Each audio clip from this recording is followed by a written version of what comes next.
Video की शुरुआत करने के पहले आप सभी लोगों का बहुत बहुत धन्यवाद। आप लोग लगातार जो है बहुत ज़्यादा सपोर्ट कर रहे हैं, वीडियो को लाइक कर रहे हैं, शेयर कर रहे हैं। उस सभी चीज़ों के लिए आपके लिए धन्यवाद। आपको और अच्छा कंटेंट मैं यहाँ पर प्रोवाइड कराता रहूँगा। तो नमस्कार दोस्तों, मेरा नाम है शशांक और स्वागत है आप सभी का ऑल इंडिया गुरुजी यूट्यूब चैनल पर। और इस वीडियो में डिस्कस करने वाले हैं 19 नवंबर 2020 के सभी करंट अफेयर। ये हमारी जो करंट अफेयर की सीरीज चल रही है डेली करंट अफेयर सीरीज, साथ में एक और सीरीज है जिसमें हम वीकली जो है वो करंट अफेयर्स को डिस्कस करते हैं। और ये वीडियोस आपको डेली मॉर्निंग में जो है वो 9 बजे यहाँ पर प्रोवाइड होते हैं। यदि आप किसी और टाइम पर चाहते हो तो आप कमेंट सेक्शन में मुझे बता सकते हो। साथ में ये जो करंट अफेयर आपके लिए बहुत ज़्यादा मेहनत से तैयार किए जा रहे हैं, तो आप सभी करंट अफेयर को जो है बहुत ध्यान से सुनिए, समझिए, याद रखिए और इनको जो है वो दोस्तों के साथ शेयर जरूर कीजिए। तो चलिए शुरुआत करते हैं।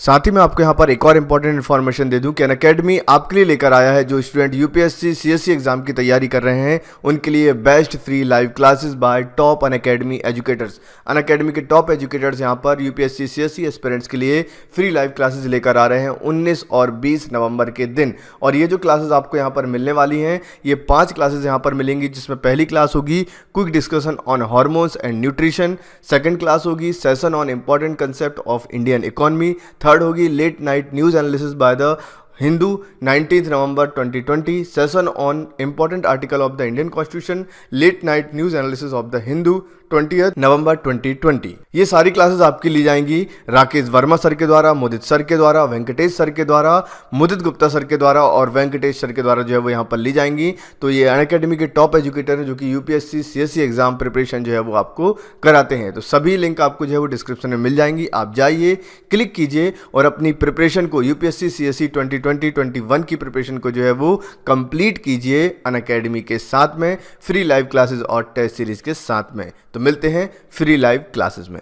पहला क्वेश्चन यहां पर है, निम्नलिखित कथनों पर विचार कीजिए। पेक्के टाइगर रिजर्व ग्रीन सोल्जर्स के खिलाफ बीमा कवर प्रदान करने वाला पूर्वोत्तर भारत का पहला टाइगर रिजर्व बन गया है। ऐसे वन कर्मचारी जो अपर्याप्त स्वास्थ्य कवरेज के साथ चुनौतीपूर्ण परिस्थितियों में काम करते हैं ग्रीन सोल्जर्स के नाम से जाने जाते हैं। नीचे दिए गए कूट का प्रयोग करके आपको सही उत्तर चुनना है। केवल एक सही है, केवल दो सही है, एक और दो दोनों यहाँ पर सही है, ना तो एक सही है और ना ही दो यहाँ पर सही है। तो राइट आंसर क्या होगा? ऑप्शन सी, एक और दो दोनों यहाँ पर सही है।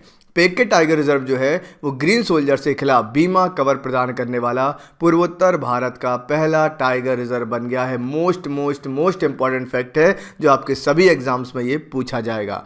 ऐसे वन कर्मचारी जो अपर्याप्त स्वास्थ्य कवरेज के साथ चुनौतीपूर्ण परिस्थितियों में कार्य करते हैं ग्रीन सोल्जर्स के नाम से उनको जाना जाता है। तो ग्रीन सोल्जर्स किन्हें कहा जाता है? ऐसे वन कर्मचारी जो अपर्याप्त स्वास्थ्य कवरेज के साथ जो है वो चुनौतीपूर्ण परिस्थितियों में कार्य करते हैं उनको ग्रीन सोल्जर्स कहा जाता है। तो पॉइंट 1 और पॉइंट 2 दोनों जो है वो यहाँ पर सही हैं। साथ में यदि हम बात करें, हमने इसको चर्चा किया, क्यों यहाँ पर हम इसकी चर्चा कर रहे हैं, तो उन्हें बीमा कवरेज राशि जो है वो 9 माह तक के लिए 1 लाख रुपए देने का प्रावधान किया गया है तथा कुछ कर्मचारियों के लिए 50,000 तक देने की बात यहाँ पर की गई है। इसको आप ध्यान में रखिएगा। आगे बढ़ते हैं। निम्नलिखित कथनों पर विचार कीजिए। हिमालय के वातावरण में 28% तक टॉरवॉल पाया गया है। हिमालय तिब्बत के पठार को तीसरे ध्रुव के रूप में जाना जाता है। नीचे दिए गए कूट का प्रयोग करके सही उत्तर चुनिए। केवल एक सही है, केवल दो सही है, एक और दो दोनों सही है, ना तो एक सही है और ना ही दो यहाँ पर सही है। तो राइट आंसर क्या होगा? ऑप्शन सी, एक और दो दोनों यहाँ पर सही है। राइट, हिमालय के वातावरण में जो है वो 28% तक टॉरवॉल पाया गया, ये बिल्कुल सही बात है। और हिमालय जो है वो तिब्बत के पठार को तीसरे ध्रुव के रूप में जाना जाता है। ठीक है, हिमालयी तिब्बत का पठार जो है उसको तीसरे ध्रुव के रूप में जाना जाता है। इसको आप ध्यान में रखिएगा। हाल ही में किए गए अध्ययन में पाया गया है कि हिमालय की हवा में 28% टॉरवॉल पाए गए हैं जो प्रकाश अवशोषित करने वाले छोटे कार्बोनियस कण हैं। ठीक है, प्रकाश को अवशोषित कर लेते हैं, उन्हें जो है वो कहा जाता है टॉरवॉल। ऐसे 28% टॉरवॉल जो है वो हिमालय की हवा में हमको देखने को मिले हैं। आगे बढ़ते हैं। निम्नलिखित कथनों पर विचार कीजिए। विदेशी जीवों को सीमा शुल्क अधिनियम 1962 की धारा 111 के तहत जब्त किया जाता है।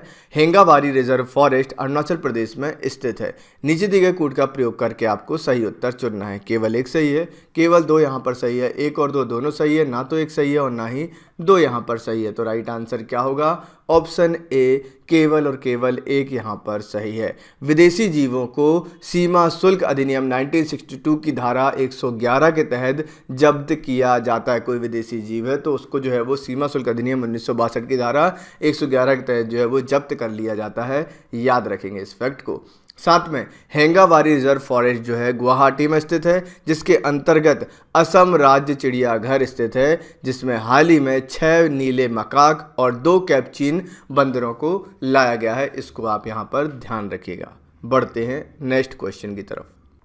निम्नलिखित कथनों पर विचार कीजिए। गंगा और इसकी सहायक नदियां देश के 15 राज्यों से होकर बहती हैं। ये देश के कुल भौगोलिक क्षेत्र का केवल 33% हिस्से को कवर करती हैं। नीचे दिए गए कूट का प्रयोग कर आपको सही उत्तर चुनना है। केवल एक सही है, केवल 2 यहाँ पर सही है, 1 और 2 यहाँ पर सही है, ना तो 1 सही है और ना ही 2 यहाँ पर सही है। इसका राइट आंसर होगा ऑप्शन डी, ना तो 1 सही है ना ही 2 यहाँ पर सही है। तो राइट आंसर क्या होगा? गंगा और इसकी सहायक नदियां जो है वो भारत के केवल 11 राज्यों से होकर गुजरती हैं, जो कि एक फैक्ट बनता है और ये एग्जाम में पूछा जाता है। साथ ही देश के कुल भौगोलिक क्षेत्र का मात्र 26.3% हिस्से को जो है वो कवर किया जाता है। इससे ध्यान में रखिएगा। बढ़ते हैं नेक्स्ट क्वेश्चन की तरफ। निम्नलिखित कथनों पर विचार कीजिए। विद्यार्थी विज्ञान मंथन पहल 2020-21 मिनिस्ट्री ऑफ एजुकेशन द्वारा शुरू की गई है। यह पहल 6 से लेकर 11वीं कक्षाओं के स्कूली छात्र हेतु शुरू की गई है। नीचे दिए गए कूट का प्रयोग कर आपको सही उत्तर चुनना है। केवल 1 सही है, केवल 2 यहाँ पर सही है, 1 और 2 यहाँ पर सही है, ना तो 1 सही है और ना ही 2 यहाँ पर सही है। तो राइट आंसर क्या होगा? ऑप्शन बी, केवल 2 यहाँ पर सही है। ठीक है, ये जो पहल है विद्यार्थी विज्ञान मंथन जो पहल है ये 6वीं से लेकर 11वीं कक्षाओं के स्कूली छात्रों के लिए शुरू की गई है। इसको आप ध्यान में रखिएगा। और इस पहल की शुरुआत की गई है ministry of health and family welfare के द्वारा। ठीक है, ministry of health and family welfare के द्वारा जो है वो चालू की गई है। और आप सभी लोग अभी के अभी मुझे कमेंट में जो है वो आंसर करके बताइए या सर्च करके मुझे बताइए कमेंट में कि ministry of health and family welfare minister जो है वो कौन है। अभी जाकर जरूर बताइए। साथ में इसका जो उद्देश्य है वो है विज्ञान को लोकप्रिय बनाने हेतु तथा वैज्ञानिक दृष्टिकोण की पहचान करना। इसको आप ध्यान में रखिएगा। निम्नलिखित कथनों पर विचार कीजिए। टारगेट ओलंपिक पोडियम स्कीम को 2015 में लॉन्च किया गया। इसकी nodal agency national sport development fund है। नीचे दिए गए कूट का प्रयोग कर आप सही उत्तर को चुनिए। केवल 1 सही है, केवल 2 सही है, 1 और 2 दोनों सही है, ना तो 1 सही है और ना ही 2 यहाँ पर सही है। तो राइट आंसर क्या होगा? ऑप्शन बी, केवल और केवल 2 यहाँ पर सही है। ठीक है, ये जो टारगेट ओलंपिक पोडियम स्कीम है इसकी जो नोडल एजेंसी है वो है नेशनल स्पोर्ट्स डेवलपमेंट फंड। ठीक है, national sports development fund NSDF इसको कहा जाता है। ये इसकी नोडल एजेंसी है किसकी? टारगेट ओलंपिक पोडियम स्कीम की। और ये जो टारगेट ओलंपिक पोडियम स्कीम है इसको 2015 में नहीं बल्कि इसको 2014 में लॉन्च किया गया था। इसको आप ध्यान रखना। और इस स्कीम का जो उद्देश्य है वो है ओलंपिक खेलों में पदक जीतने की संभावना रखने वाले एथलीटों की पहचान करना और उन्हें ओलंपिक की तैयारी के लिए समर्थन या सहायता देना। इसमें स्कॉलरशिप भी जो है वो दी जाती है एथलीट्स को, जिससे लगता है कि ओलंपिक में पदक ला सकते हैं तो उसकी तैयारी कराई जाती है। उनको जो है वो फाइनेंशियली जो है वो अच्छा भी किया जाता है जिससे कि वो तैयारी में अपना मन लगा सके। तो काफ़ी अच्छी स्कीम है, इसको आप ध्यान रखेंगे। निम्नलिखित कथनों पर विचार कीजिए। हाल ही में RCEP के रूप में विश्व के सबसे बड़े मुक्त व्यापार ब्लॉक का गठन किया गया है। भारत भी इसका एक सदस्य देश है। नीचे दिए गए कूट का प्रयोग कर आप सही उत्तर चुन सकते हैं। केवल 1 सही है, केवल 2 सही है, 1 और 2 यहाँ पर सही है, ना तो 1 सही है और ना ही 2 यहाँ पर सही है। तो राइट आंसर क्या होगा? ऑप्शन ए, केवल और केवल 1 यहाँ पर सही है। हाल ही में RCEP के रूप में विश्व के सबसे बड़े मुक्त व्यापार ब्लॉक का गठन किया गया। ये फैक्ट बिल्कुल सही है। और हाल ही में इंडो पैसिफिक क्षेत्र की 15 अर्थव्यवस्थाओं ने आसियान की 37वें शिखर सम्मेलन में इसका गठन किया है, जिसका भारत एक सदस्य देश नहीं है। इसको आप ध्यान में रखेंगे। आसियान का जो है भारत सदस्य देश नहीं है, याद रखिएगा सभी लोग। साथ में आप मुझे कमेंट करके बताइए आसियान का फुल फॉर्म क्या होता है।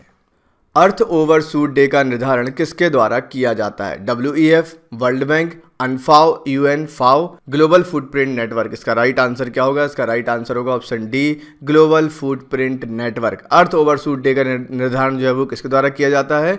तो वो किया जाता है ग्लोबल फुटप्रिंट नेटवर्क के द्वारा। इसको आप ध्यान रखना।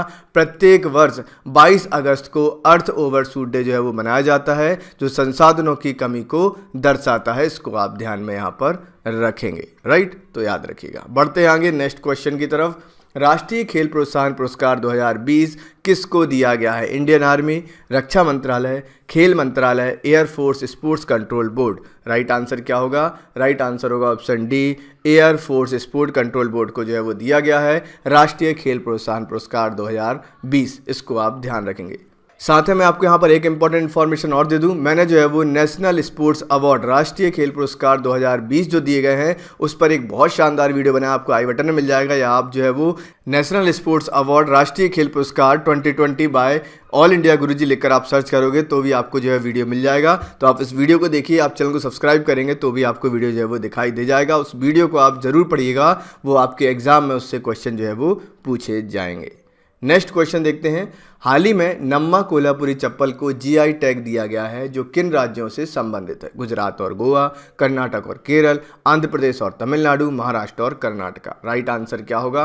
राइट आंसर यहाँ पर होगा ऑप्शन डी, महाराष्ट्र और कर्नाटका। हाल ही में नम्मा कोल्हापुरी चप्पल को जीआई टैग दिया गया है जो कि महाराष्ट्र और कर्नाटक राज्य से संबंधित है। इनको आप ध्यान रखिएगा, इन दोनों राज्यों को ये जीआई टैग प्रोवाइड कराया गया है। ठीक है, जीआई टैग भी काफ़ी इंपॉर्टेंट, काफ़ी अच्छा एक टॉपिक है जहां से एग्जाम में क्वेश्चन बनते हैं। यदि आप चाहते हो कि जीआई मतलब जीआई टैग का मतलब क्या होता है? ज्योग्राफिकल इंडिकेशन, कोई वस्तु कोई भी चीज़ जो है वो किसी ज्योग्राफिकल एरिया के बारे में बताती है जहां उसका ओरिजिन हुआ था, उसको जीआई टैग दिया जाता है जिससे कि ये पहचान किया सके कि पर्टिकुलर जो चीज़ है वो यहीं से निकली थी। जैसे ये चप्पल जिसका नाम है कोल्हापुरी चप्पल, तो ये 10 साल के लिए यहाँ पर दिया जाता है, इसको आप ध्यान रखना। और यदि आप ज़्यादा इन्फॉर्मेशन जीआई टैग पर चाहते हैं तो आप कमेंट सेक्शन में लिख कर मुझसे बोल सकते हैं, मैं आपके लिए वीडियो जो है वो लेकर आ जाऊँगा। साथ में मैं आपको बता दूं कि यदि अभी तक आप लोगों ने हमें फेसबुक पेज पर फॉलो नहीं किया तो आप जाइए फेसबुक पर ऑल इंडिया गुरुजी लिखकर सर्च कीजिए और इस लिंक पर भी यदि आप क्लिक करोगे तो आप उस पेज पर जो है वो चले जाएंगे। वहां पर भी काफ़ी सारी इन्फॉर्मेशन जो है वो टाइम पर मैं प्रोवाइड कराता रहता हूं। तो कैसा लगा सेशन आप मुझे जरूर बताइएगा। ये थे आज के सारे करंट अफेयर। टेलीग्राम की लिंक आपको डिस्क्रिप्शन में मिल जाएगी जहाँ पर आपको PDF और बाकी इन्फॉर्मेशन जो है मैं प्रोवाइड कराता रहता हूँ। यदि आपको वीडियो पसंद आए तो वीडियो को लाइक करें, शेयर करें और ऐसे ही वीडियोज़ को और भी देखने के लिए आप जो है वो ऑल इंडिया गुरुजी चैनल को अभी के अभी सब्सक्राइब कर लीजिए। तो मिलते हैं नेक्स्ट सेशन में। Thank you very much, take care, जय हिंद।